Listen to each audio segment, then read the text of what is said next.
5000ක් කල් බුද්ධ ශාසනය ගිය තැන ධාතුන් වහන්සේලාට වඳින අවසාන කෙනත් මැරුණට පස්සේ ධාතුන් වහන්සේලාගේ ඇසුරෙන් පින් කරගන්න අය නැහැ.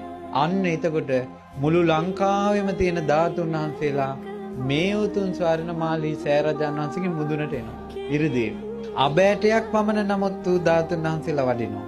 එහෙම වැඩලා මේ සෑරජාණන් වහන්සේ දෙබෑ වෙලා ද්‍රෝණයක් ධාතුන් වහන්සේලා අහසට මතුවෙලා මුතු වැලක් වගේ අහසේ පේනවා. පෙනිලා මෙතන ඉඳලා නාගදීපිට එනවා. නාගදීප සෑයේ දෙබෑ වෙලා මණික් පුටු අහසට මතුවෙනවා. මතු වුණාට පස්සේ අර මණික් පුටුවේ ලස්සනට ධාතුන් වහන්සේලා පිහිටලා මණික් පුටුවත් එක්කම මේ ධාතුන් වහන්සේලා දඹදිව වජ්‍රාසනයේ බුද්ධ ගයාවට වඩිනවා. ඒ බුද්ධ ගයාවට වඩිනකොට හැම ලෝක ධාතුවකින්ම බුදුරජාණන් වහන්සේගේ කේශ ධාතුන් වහන්සේලා, ලෝම ධාතුන් වහන්සේලා, අස්ථි ධාතුන් වහන්සේලා, නඛ ධාතුන් වහන්සේලා සියලුම ධාතුන් වහන්සේලා වඩිනවා ඒ වෙලාවට. වැඩලා අහසේ බුදුරජාණන් වහන්සේගේ ලලාට ධාතුන් වහන්සේ පිහිටි තැන එතනම පිහිටනවා.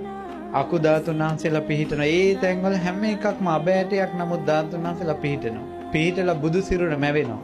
යමක මහ ප්‍රාතිහාර්ය පාලා මතුවන වජ්‍රාසනයේ මත බුදුරජාණන් වහන්සේගේ බුදු සිරුර දැවිලා යනවා. ඒකට කියනවා ධාතු පරිනිර්වාණ. දෙවිවරු හඬනවා, වැළපෙනවා.